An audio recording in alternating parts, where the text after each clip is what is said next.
All right, gather in a little closer. Come on in a little closer.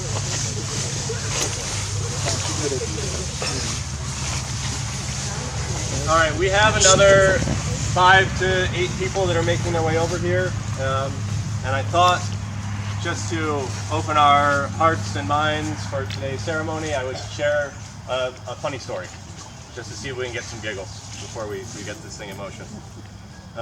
So this story is about a girl named Amelia, and this story happened right about where the man in the red shirt is standing. Y'all know that we're a mecca for environmental education. So we have field trips come here all the time.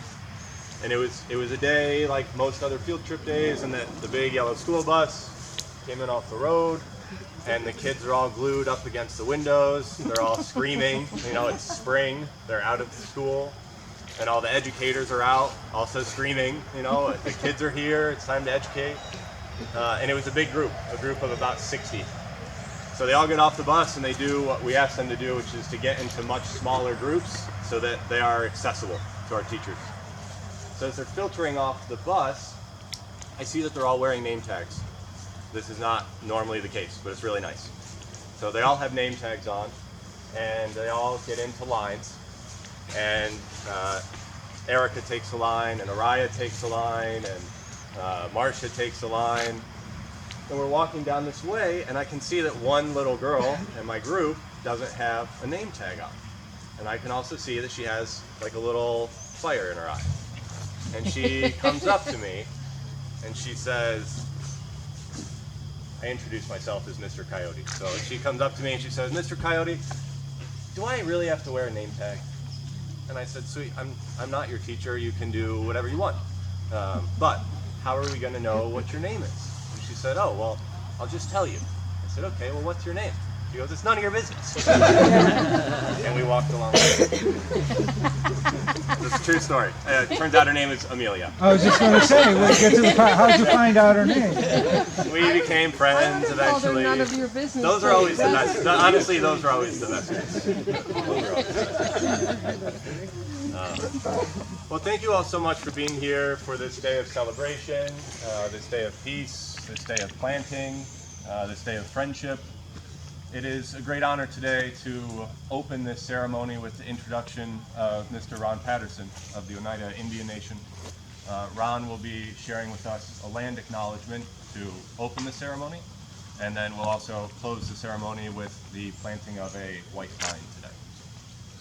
Ron? Siguli Seguego, Ron Patterson, Neon Get. Hello, my name is Ron Patterson. It's a pleasure to be here today. So as David said, we're going to acknowledge the land on which we're standing today. Since time immemorial, the Oneida Indian Nation, the Oneida people have maintained these lands thousands of years, long before the Europeans had come here.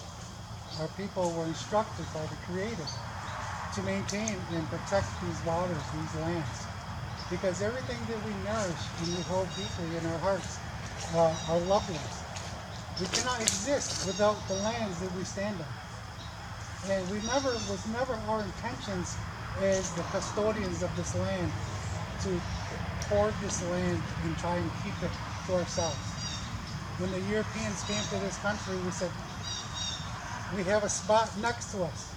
Put your blanket down next to us and sit with us. And since that day, with the acknowledgement of this wampum belt that I have in my hand, is over 400 years old, the significance of it. It is called a two-row wampum belt.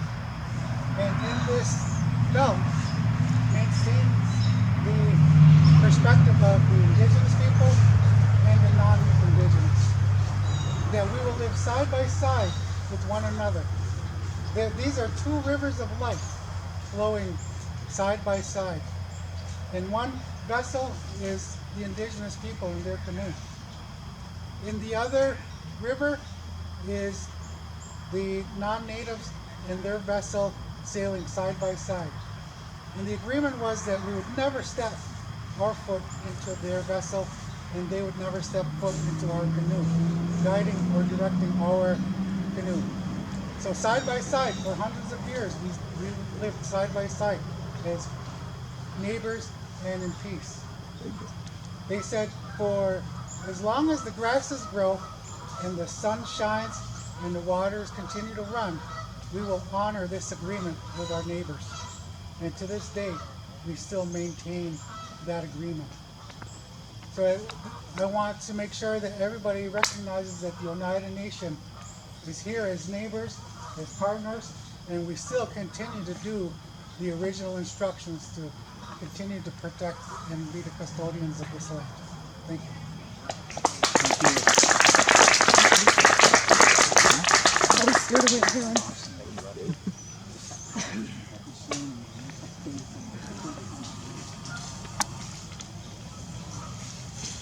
Okay, here's the way that the rest of this is going to go here as we celebrate Sir Fred von Mechow. I'm going to say some thank yous. These type of events don't happen by accident, and they don't happen for free. We've had a lot of support to get here. And then I'm going to introduce Ron Mitchell, our Communications and Education Associate and Stonehouse Caretaker. And then Araya will pass it over to Marcia Gazach, and Marcia will pass it over to Drew Hopkins, and Drew Hopkins will pass it over to Fred, living legend himself. And then we will come back together and with Ron plant a white pine right here where these three lovely children are sitting. So first, for thank yous, this event is sponsored by the Gilmore Foundation. So much, it seems really smooth and peaceful and easy when we're here, but a lot of planning goes into an event like this. And the Gilmore Foundation sponsored this event so that our staff could contribute our time to make this run and feel smooth. The Hamilton Community Trust, 2 years ago, sponsored the renovation of the Hall of Trees. So you'll hear a bit more about that later, but all of the hard costs for the materials came from our friends right up the road in Hamilton. Paul Romanenko has spent a number of hours helping us to identify all of these trees. In all of our infinite wisdom, we took all the plaques off with the tree names, and then a year went by and we realized we don't know what the tree names are anymore. So Paul came down and helped us ID all of these trees. We hope that they are all accurate. If they are not, that's Paul's fault. And then the last thank you is the biggest thank you, and I'd actually like Jesse if you would come up here. My real point for today is multi-generational stewardship, taking care of something across generations. When Fred planted these trees decades ago, I don't know him, I would imagine it was 35 years ago, in 1990. And time passes, and people do these things that are wonderful and beautiful, and then someone else needs to take care of them. And for us, Jesse came to town looking for a job, and originally we said, sorry, we're not hiring. And then Jesse's mom came and said, hey, my son applied for a job, and he's good at everything, and you should hire him. And I don't argue with moms, and said, okay, lovely. So we brought Jesse on, and Jesse set really what I think is a new standard for workmanship here. It's a beautiful renovation. Honestly, I think it's the nicest thing that the Friends of Rogers have done in the last at least as long as I've been here. So, is there anything you would like to say about your experience doing this? Thanks, Mom. It was really fun working here on the railroad. I got to see cool things. Stuff that we need to see. Well, thank you. Can we have a round of applause for Jesse? All right, Jesse. Mr. Ron Mitchell? Fellow Smitty, might I add. Go Paul Smith. I brought with me up here this newsletter that I have been putting together over the past few weeks. Just picked it up from the print shop yesterday. You'll all walk home with one. And I wanted to share with you the first paragraph of a year at Rogers, because my 1 year at Rogers was last week. It has been a pleasure and an honor going through the seasons, and on my very first day, I had the pleasure of making the acquaintance of Fred von Mechow, and I wrote about it a little bit, and he hasn't heard this yet, so I'm going to share it in front of everybody. On September 18th, 2024, I dug into my first day at Rogers with a shovel, making room for taproots with Fred von Mechow. We hammered in stakes and loosely tied up the young saplings with strips of a psychedelic paisley fabric found at random for the job. Perfect for an old hippie like me, Fred said.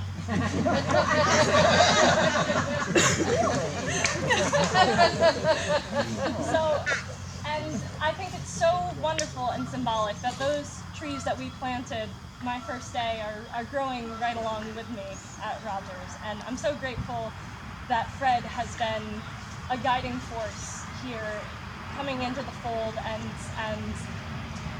we walked around Channels March in the spring before educational programs started, and it really got busy in the field trip season, and he totally gave me a pep talk on educating kids, and then the season went through, and I used all of those tools and ideas he gave me when I was working with the kids, and I can't wait for more experiences like that to continue. And it means so much that you're all here celebrating the legacy of somebody who has done so much for this place, and we're so honored to be celebrating Fred today. So a round of applause for Fred.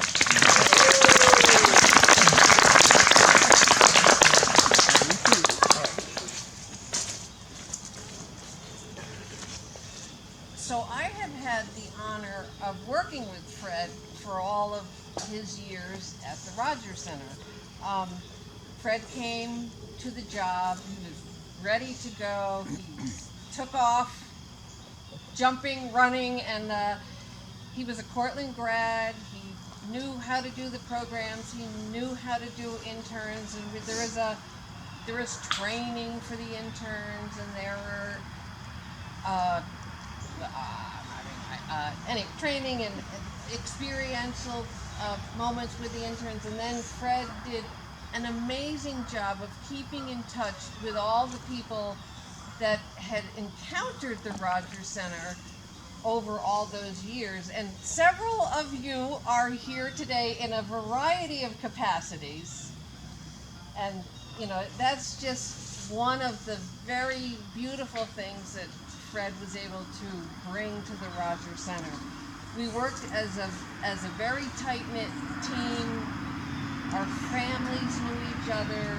We interacted with each other. It was a beautiful moment to have as a working person, and I'm very appreciative of Fred's role in all of that we did. And we were, we learned together, we had fun together, we educated together, so it was an amazing experience. Fred brought many things to the center, one of which is the walk of trees. Another aspect was he had this creative side, and as a DEC center, believe it or not, we had no money. So, I know that's shocking. So we would have, when we were always trying to figure out how to do what we wanted to do with no money. And Fred had this creative brain for making interactive exhibits.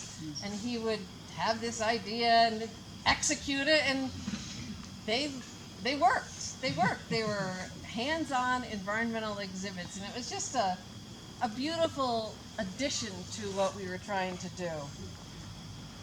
And I guess at this point, the other thing that Fred has is he's helped provide institutional knowledge of being at Rogers Center.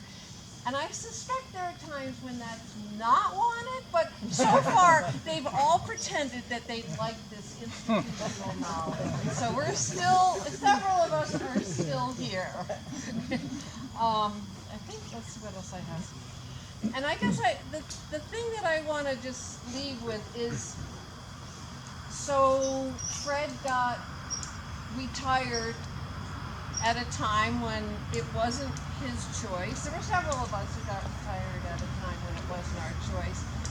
And the beauty of retirement is you have, in theory, all the time in the world.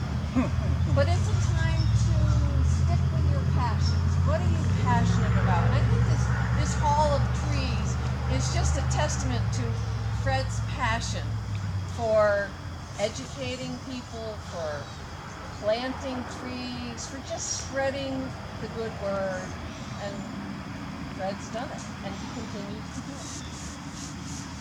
it. Now who's Fred? Fred, your turn. Your turn.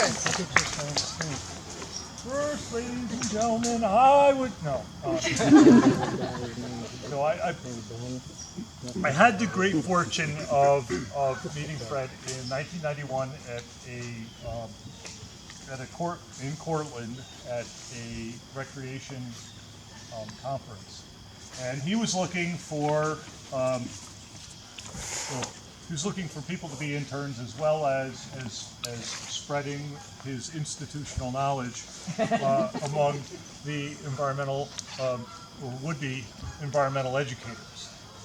And something magic happened that day, and he said, "Why don't you think about coming to Rogers?" And I did, and it was the beginning of magic. And because I know Marcia said this, but Rogers really it's a magical place. More so, I've worked in different states, I've worked all different jobs. Nothing is like Rogers. There is a magic that exists here that you just don't find every place.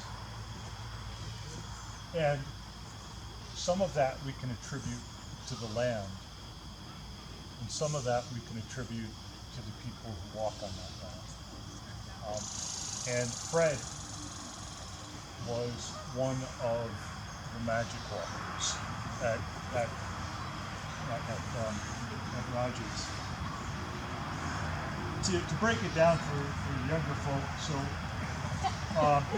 with Marvel Comics, today we've got the Justice League is fighting the Hall of Doom, and the Justice League, well, Rogers had its own Justice League, and it was the Nature League, and everybody had their superpower, and truly, it was awesome to be here, and it was like being infused with goodness and life when you came here. And as much as you may not have known things beforehand, this was a place to grow and to explore and to learn.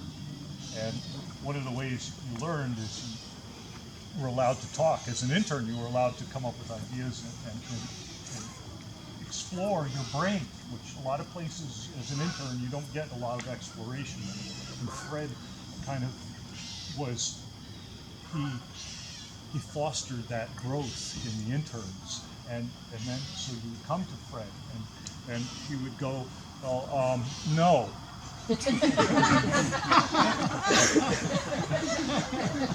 And I could say, I've never been fostered with so much love and caring by no ever before, and that's just the way that he did that.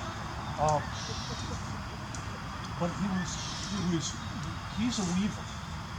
And Marcia mentioned this about the people that come through Rogers and Kane, and he keeps things connected and people connected. And he really does that. And he does that through his energy and his personal resolution and commitment and his knowledge. And I consider him one of the elders that I look up to when I think about making decisions today. I look at Fred and I think back to me and I think, that's a good idea. No. So it works. And I knew, I always wanted to do things. And for those of you who know me, I love birding. I love birds, and of course, Fred loves birds. And I was getting into it, and I'm thinking, can I really do this? Is this a good thing? And then Fred said, well, we're doing a Christmas bird count. Do you want to come out and do the Christmas bird count with us? And I said, oh, yeah, I'd love to do a Christmas bird count. Yeah, that'd be great. And so I was all excited. But I was like, I don't really know the birds that well. And Fred, who was going to the World Series of birding for years, for decades, is amazing, and I was like a little intimidated, but not much because I wasn't smart enough at that time to be intimidated. So we went out, and Fred's like, yeah, we don't have a pileated woodpecker, and I went like this, and one flew into the tree over my head. And then we were driving along later, and he goes, we don't have ruffed grouse yet. And as we're driving along, I said, Fred, stop the car here. And I got out of the car and I ran into this patch of woods and ruffed grouse. And Fred, I realized at that point that he said, you're really good at this. You're a good birder. And of course I wasn't, but it was his encouragement.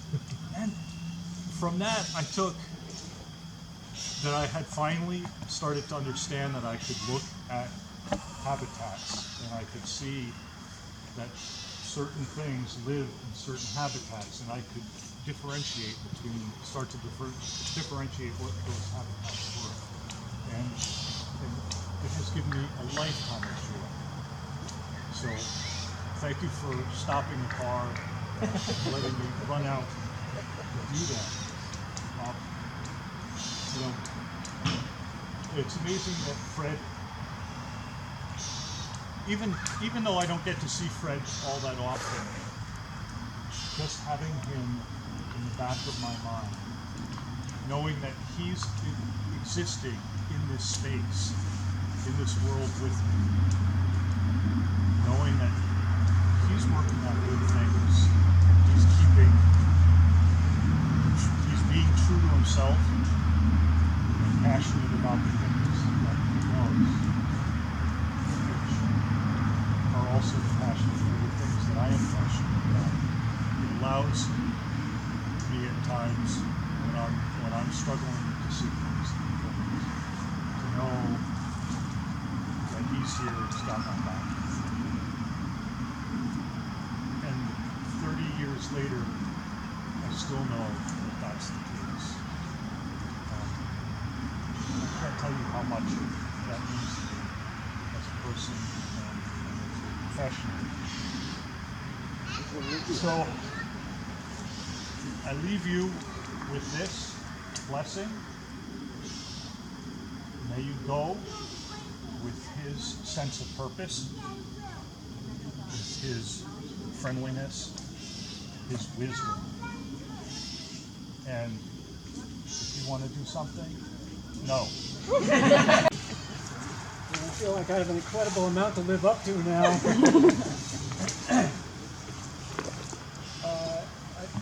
Thank you for coming, everybody, and especially thank you to our Oneida Nation folks for coming and blessing our land and our ceremony here.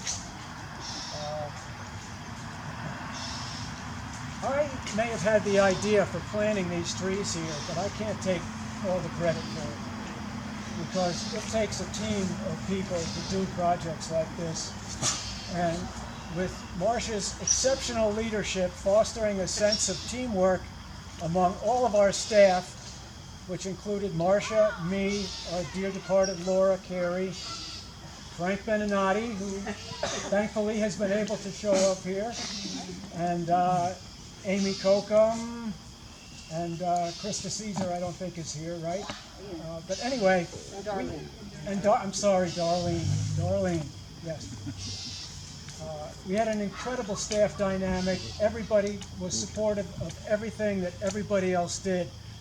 And even though it might have been my hands that were planting the trees along here, that only means that somebody else was taking care of my responsibilities that I should have been doing in the building.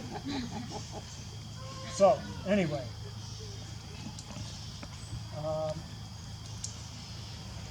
I've had an incredible relationship with trees my whole life. I've been enamored with trees ever since I was a kid. Growing up on Long Island, we had a big patch of woods and a lot of white oak trees in our front yard. And that's one of the trees that's missing from the hall of trees here. But we got to get one, right? White oak. But anyway, I used to climb the white oak trees. I spent a lot of time as a kid up in trees and marveled at the size and the colors that they would produce, particularly in the fall. Both the leaves, but also the white oak acorns, which got incredible beautiful colors, green to yellow to orange to red to brown, almost rivaling the color of the flowers. So, I mean, that was the time when I really started to develop my love for trees. So, I have a kind of a little exercise for us. If you turn around and look at the two large red oak trees that are planted in front of the building on the lawn there, you can just barely see them through the other trees that are here. But you can see that they're pretty good size. They're, you know, a good, probably, one of them is probably 30 inches in diameter and the other's probably 26 or so. Anyway, I just want you to think for a second about how old you might think those trees are. They've been around for a really long time, right? Well, it turns out we have photos of the dedication of this building, the Nature Center, in 1968. Those trees were planted as saplings, and they were maybe 14, 15 years old at the time, in 1968. So maybe they were born 1954. So those trees might only be 70, 71 years old. So I like to think of them as my siblings, because that's how old I am. Here, here. That's right, Brad is my age too. So. There. Anyway, thank you all for coming, and this is really an incredible honor. I saw the plaque over there, it's beautiful, and nothing I would have ever expected, so thank you very much.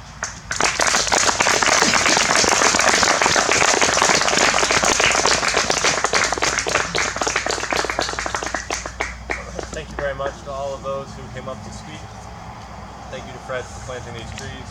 Thank you to Jesse for renovating this walkway. Thank you to Ron. Thank you to Doris. Actually, can we get a round of a hand for Doris, who came and made tracks for all that?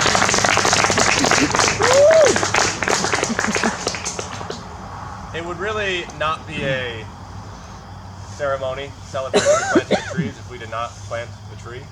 And we have a very special tree to plant today. And for this, I would like to invite Ron to share with us the significance of the white pine. And then Fred, if you would grab a shovel, we'll plant that together. They know, And Fred. The biggest one. get you back on payroll.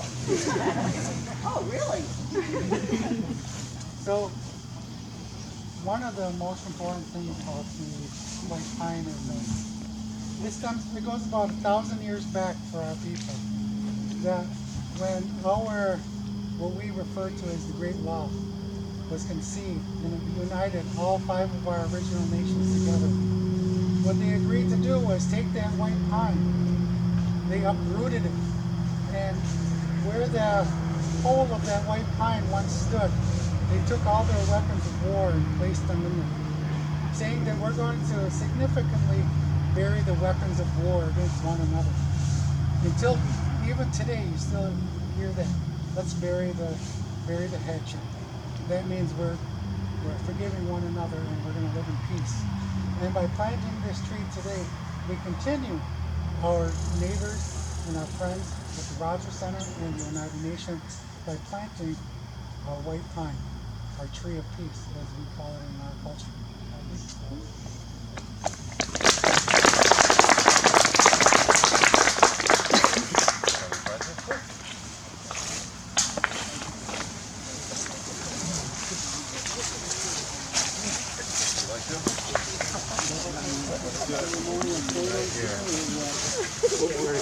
Do action photos.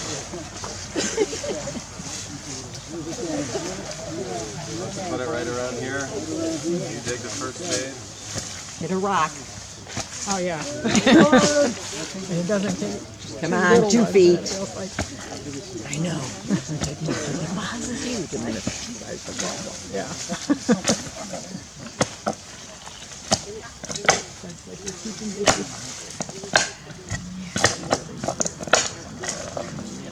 You should have seen how hard it was to dig a hole for all these posts.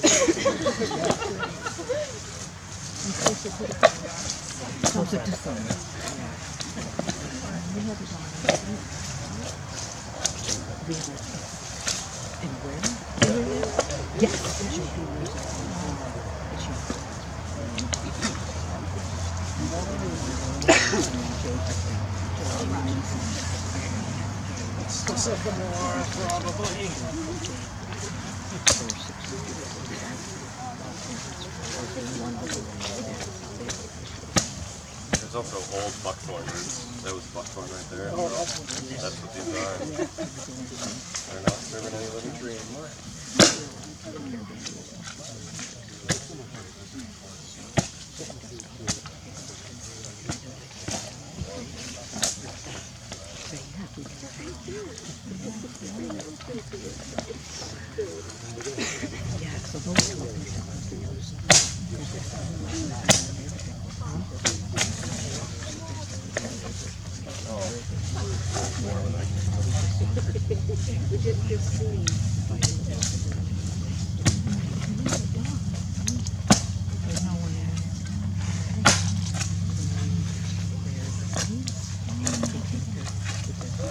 New trick. Yeah, we can build up a little compost around it.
If anyone would like to be a part of this, I will invite you to grab a handful of this compost and place it at the base of the white pine.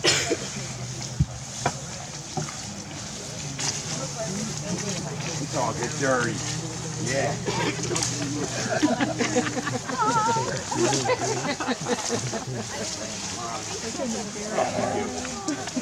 My doll. Nobody step on my baby. I did my work.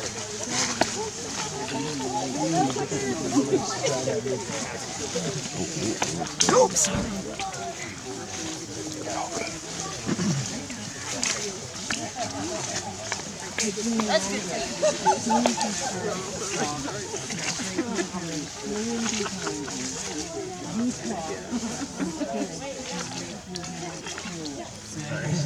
It was amazing. Yeah. It was beautiful. Yeah, it was really I know. And I know All